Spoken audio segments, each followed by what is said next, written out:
This is our current jig setup for our vent mesh. What you have to do is you have to get your mesh out, line it up, and a bit of a pain in the butt. And then that one actually went all right. And you gotta try to cut it out with your knife around the jig.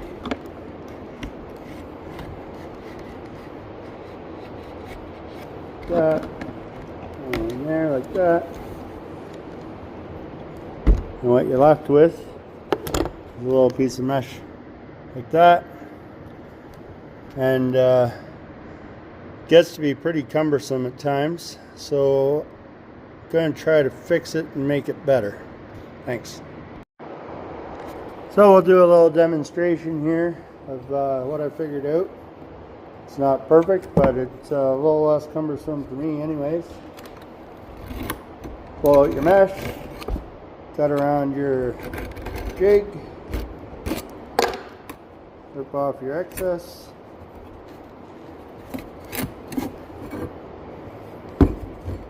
throw your jig back in there, and you're good to go.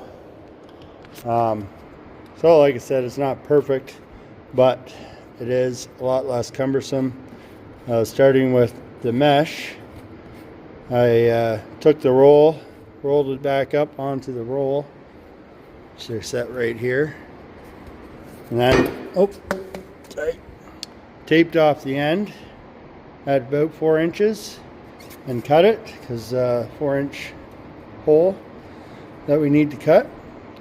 And then I found this piece of metal at my dad's, an old hole saw that's all dull, you couldn't use anymore. Put that together.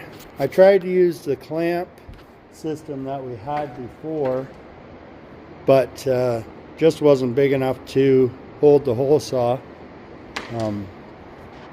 So yeah, put that all together, got the roll on a piece of wood just so that we can slide it on and off, something to hold it. Yeah, so it's definitely a lot less cumbersome to hold the material. It's a start anyways on an improvement. The steel, we were cutting on a board, and every time you make a cut on the board, it cuts into the board obviously, so the steel will help with that. It does dull the knives a little bit faster, but it's something to try. The old way wasn't working for me, because now that it's up at the CNC, I only have so much time while the machine is running to do that and get all the extra pieces ready when they need to be run. So had to come up with something. We'll give this a try and see how it works. And if not, we'll figure something else out. Thanks guys. Have a good weekend.